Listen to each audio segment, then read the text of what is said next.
So we can have... Scribble style works really well for some tablets, yes. You can see how they've incorporated the slash theme into Grover. He's kind of fun. It's funny how your tools influence your art. I mean, you get a tool and then it really starts changing what you're expressing, and that's kind of happening. Absolutely. You're getting scribble art, that's cool. Okay. Oh, the scribble art is great, it's fun. It's like spray can, spray paint got to graffiti, like you keep getting these different changes that happen with each medium. Absolutely. Yeah. So we've got Cookie Monster doing a cool jazz thing. Beautiful. And I think we're ready to rock. Okay, awesome. This is really great work, Mark. Thank you very much for coming and showing us. Thank you. So, Rock and Roll Elmo. So what's the deal with that? Well, Rock and Roll Elmo is available in stores right now. We hope it's going to be a big hit this winter. Okay, good. Thank you. Thank you. Thanks for the ad. And thanks for Rock and Roll Elmo. I'm going to keep it here. Okay. So those were a few more new applications. We've been working on a bunch of these at the same time. So I'm going to show you another one. And this one is very interesting to me because I've been working on web design for a long time and working on pretty traditional tooling for that with Dreamweaver. And I'm really excited now to see what we can do with touch. And so we've got a new application that we've been developing that I get to introduce here today called Proto. And Adobe Proto will enable you to create interactive wireframes and prototypes of websites. And so you can start sketching out a website on a tablet, and then you can go to your personal computer and keep working on it. So let's take a look at what Proto can do.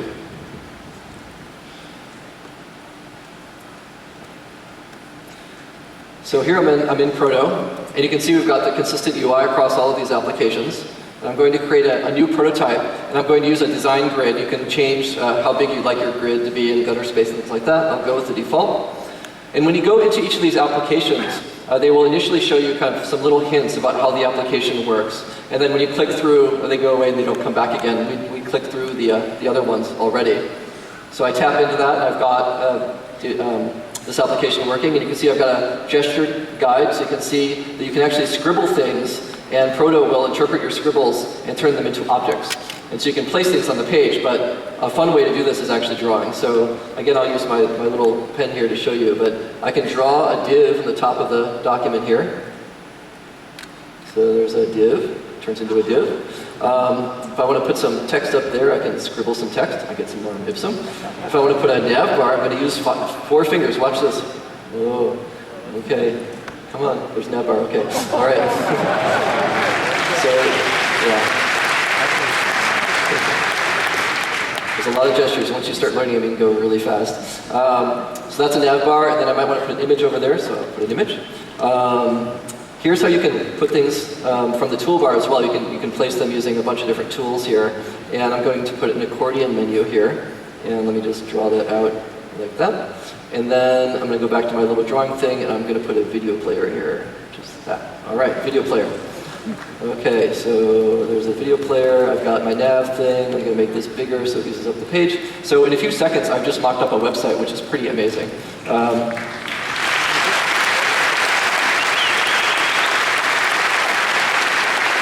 I'm going to go into one here that has already been created. It has a bit more content. It has the same kind of stuff that I was doing just a second ago. But in addition to this one page here, which has a bunch of items on it, it actually supports multiple pages. So in Proto, you can actually have multiple wireframes, and you can connect them together. So you can do little interactive prototypes. So here I've got a second page that's called reservations. And when I press on the reservations thing here, I want it to go to that page. So if you go and select that item there, you can see you get some properties. And each cell you can connect to things. So here I'll go to look at the reservation cell, and I can say I want to link that to the reservations page. And now when I run the prototype, it will actually be a bit interactive. So let's go into preview mode here. It's going to bring up that page. And it's all rendering in HTML and CSS. So here I've got the page, and I can play around and talk about what this page does. And then if I tap the reservations link, it's going to take me to the reservations page. So this lets you really work with the client, understand what's going on in your design, and make totally interactive prototypes. Now actually, after you create these prototypes, you can turn them into real websites. So I'm going to go back out here to my overview, and you can see the different projects here. And then I'm going to send this to the cloud, because I'm a brave, brave person, okay? Upload. And I'm going to put that in my Citrus Cafe directory, and it's going to upload it. Okay, looks like it is uploading that file to the cloud right now. So it's appearing there. It's actually creating a zip file with the assets that I just generated. It has HTML, CSS, a bit of jQuery, all that stuff's being automatically generated from the sketchy design that I did. So we can go over here to Citrus Cafe. Aha, project1.zip file is already on my PC, synchronized in the background. Life is good. I can unzip this file now. So there's the project that was generated. We go inside here. These are the files that were just created on my tablet by that sketching work that I was doing. And I can open up this file in Dreamweaver, and you can see the layout that I was working on here, Citrus Cafe. Awesome, huh?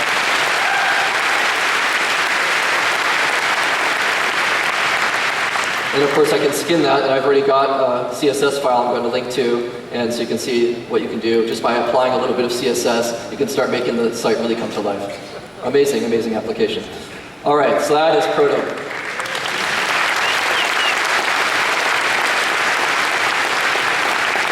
That's not all. We've got one more application to talk about. So this application is also quite amazing, and it's embracing the spirit of Photoshop and bringing Photoshop to tablets. So I'm happy to announce today Photoshop Touch is real and it's coming to tablets. And of course it does what you'd expect from Photoshop. You can take images, you can recombine them, you can apply filters, other effects to your images, do editing, and you can, because you're on a tablet, bring images in, publish them to your social network, and really be part of the social experience as you're designing on your tablet. So I'm going to give you a little overview, and then we'll dive into what Photoshop Touch can do. So here we are in Photoshop Touch, and this application has tools that you might expect. I'll create a little blank document so we can see what it looks like. And it has toolbars we've seen in the other applications, as well as a layers panel that you'd expect from Photoshop, and a whole bunch of different commands and filter effects and things like that you can apply to your work. Now we did a lot of real design work around how to represent all the capabilities here. And we have done some innovative things with our toolbar. So if you press on the tool, it lets you choose another tool. I can go here and select the lasso tool, and then the properties for that tool show up right underneath it. So it's a big space saver, it's very convenient, and again I can use one finger to change these tools, and you start getting kind of memory of where the different tools are. And a lot of tools you'd expect are in this application, including some new ones. There's Magic Wand, but there's also a scribble selection tool, which is appropriate for touch, and a refinement capability as well for touch. And we've got painting and spray cans and clone stamping and eraser and blur, everything you'd expect. So a great set of capabilities here inside of Photoshop Touch.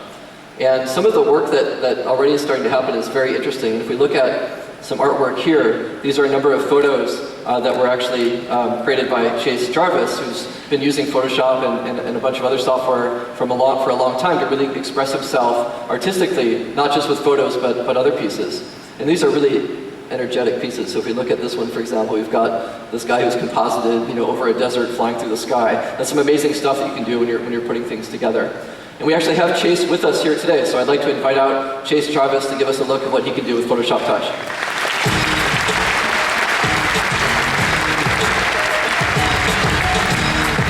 Hey Chase. Thanks so much for having me. Good to see you again. Thanks for coming to MAX. All right. Whew.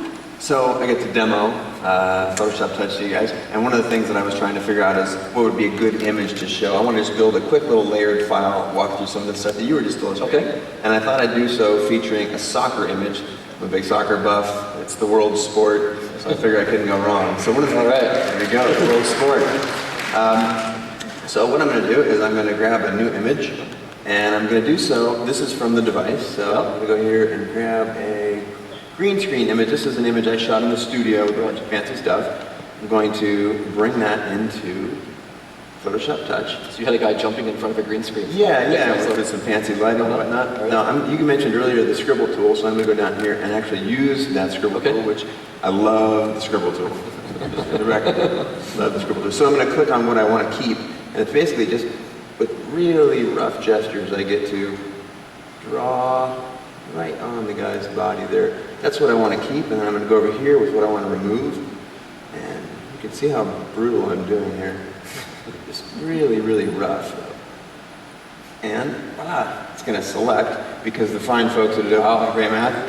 If I was out there, I'd be applying. So that was designed for finger interaction, so you can just roughly indicate what's good and what's not, and then it just calculates and figures out how to Yeah, and it just did a basically perfect cut. So I'm going to extract that. Boom, pulls that off that layer, and I'm left there with my soccer player. Now, him floating in the air doesn't make much sense, so I'm going to go ahead and bring in a background. I was thinking about a bunch of backgrounds to bring in, and what I thought would be an interesting one was a sky. Right. So I'm going to grab another photo layer, and instead of grabbing off the device here, I'm going to go up to the cloud. You guys have given me some space in the cloud ahead of the rest of all y'all out there. And lo and behold, I've got skies in my cloud. Isn't that funny? So I got a range of skies. I got some stuff from Hawaii, from Montana, from New York. There's Paris. Paris is awesome. Okay, we'll use Paris, sure. And I'm just going to add that. So it's going to bring that in as a layer. And then the first thing I'm going to do is I'm going to scale that out to fit the document there. Stretch that out a little bit more like that. Kind of center it up. That looks good. I'm going to say done. And I don't really like the look of the sky exactly as it is right now. I want it to match the guy that I brought in a little more, so I'm going to do a couple basic adjustments. If I touch this adjustment tab up here, I've got a brightness and contrast. That's one of the things I want to do. I'm going to add a little contrast, make those clouds bounce just a little bit. There we go. And then maybe a touch of saturation. So I'm going to go back there and go up here to saturation. Just a little bit, so that's going to help match the guy with the sky. And I'm going to drag that down so I can see my guy on there. Now the first thing I notice is I don't want the guy sitting right where he is, so I'm going to tap on that layer. I'm going to move him down just a little bit. There we go. And then clearly we're missing one item, right? Soccer ball. We're missing the ball. So I'm going to go bring in another layer, and I'm going to bring in another photo layer. And this is back on the device. I shot a green screen of a ball, which I'm going to do right there. I'm going to add that. And instead of using the scribble tool, which I don't know if I've mentioned this 3 times yet, I'm a big fan of the scribble tool. I'm going to go up and just use the marquee selection tool, the circle selection tool actually. And that is, I'm just going to draw out a little circle like that, and I'm going to move that to sit right on the ball there. Cool. And then I'm going to hit extract. And voila, there's the ball. Beautiful. So, a couple things I noticed about the ball. 1, I'm going to deselect it. 2, it's not in the right position, so I'm going to go up here and tap this thing. Actually, it's a little bit small too, so I'm going to make it a little bit larger. I'm going to move it in the right position, right about there. And I'm going to hit done.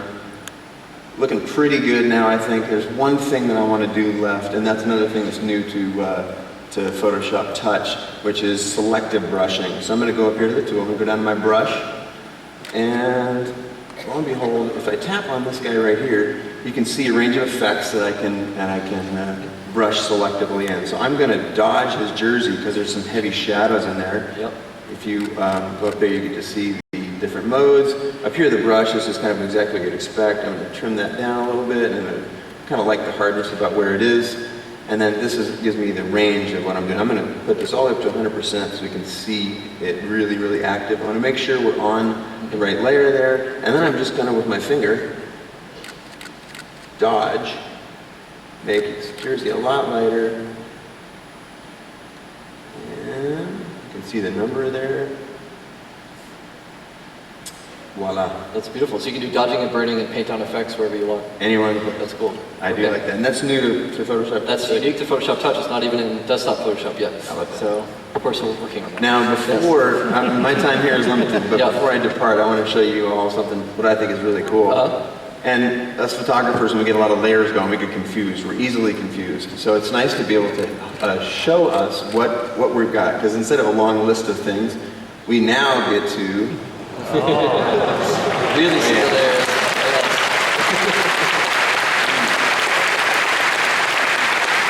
That's awesome. Now, in addition to just looking sexy, it actually serves a great function. You can see all the different layers right there. Understand the relationship between them. And I just, press out, and here I go. And I'm going to flatten this image now because I want to share it. Because that's what good is work if you make it and don't share it. It's a saying I've got, so I'm going to share it. But right before I do, I just noticed I didn't do a very good job with my placement of the sky there. So I'm going to go in there. I'm going to hit crop. I'm just going to crop just a little bit because I got some edges here that aren't looking all that sweet. So I'm going to move that up just a little bit. Let's call that good. And then I'm going to save this image, and I'm going to do so by the back arrow. I'm going to hit save. It's going to take me to the front page here, and lo and behold, my guy right there. I'm going to call it Soccer Stud. And then I'm going to go up here to the share icon, click share to Facebook, and tap on this project here, hit OK. And at this point, I get to be the first person in the world to share something to Facebook from Photoshop Touch. Very happy. So, created using Photoshop Touch. I'm going to tap, and you can fill in whatever you want. So I'm going to claim first. And when I'm done, I'm going to share to my Facebook page. Let's publish it. All right. There you go. That's awesome, Chase. Thank you very much. I really appreciate it. Before I go, I do have one question. Yes. I'm an iOS guy, Yes. so Yes. you're telling me it's coming to iOS? We're working on it right now. Yes, exactly. It is. Good to know. We're running across both. Okay, Thanks, thank you, Leslie. Chase. Appreciate it. Okay. Have a good day. Thank you. That was a lot of fun. Thank you. All right, so there's one more thing I wanted to show you about the Photoshop Touch application. I didn't want to ask Chase to do this. And what I'm going to do here is show you something that we've been working on with the camera and the tablet in Photoshop. And let me see if I can find my artwork here. Here it is. This is a pirate hat, and what you're going to be able to do is composite things live with the camera. So I'm going to pirate myself inside of Photoshop Touch. So I've got my tablet here now, and what you can do is actually make a new layer. So I'm going to make an empty layer here. I'm going to put it underneath the hat so that I'm behind it. And I'm going to go into my menu here and add a camera fill. And what it's going to do is turn on the camera on the device. I'm going to flip it around so it's my camera. Get my lighting good here. All right, there I am. Okay, all right. So I can get my face kind of lined up here, all right?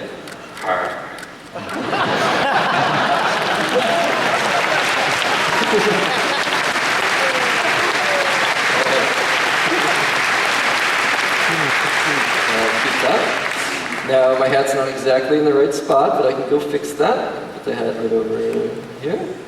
Can make it a little bit wider.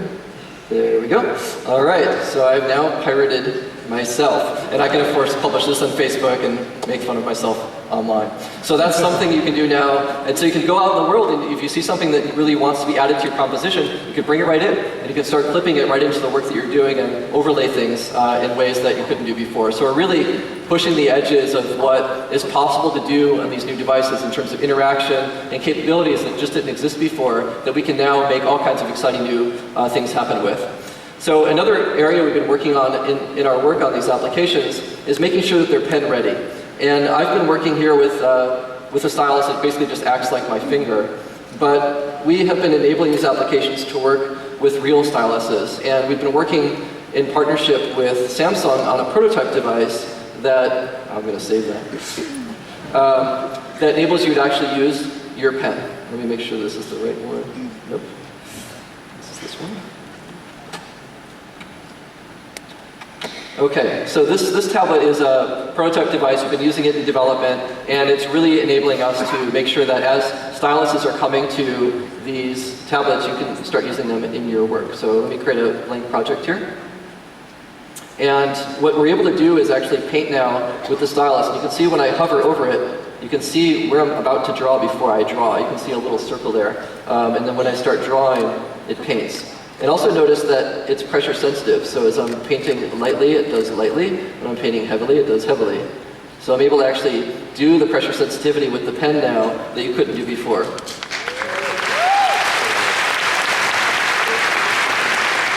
And you can have the pen actually control both the intensity, the size of the brush, as well as opacity. And you can choose to do one or the other, however you want to work in the things that you're creating. And one of the other fun things is that the pen has both an eraser and a button on it. So the eraser, I just turn the pen upside down, and I can start erasing. A lot easier than picking the eraser tool. Turn it around, I can start drawing again. If I want to pick a color out, there's a little button on the side. If I press it, I get the eyedropper. I can pick yellow. I can start drawing in yellow. Or here I can pick red and start drawing in red. So really easy to use this pen now.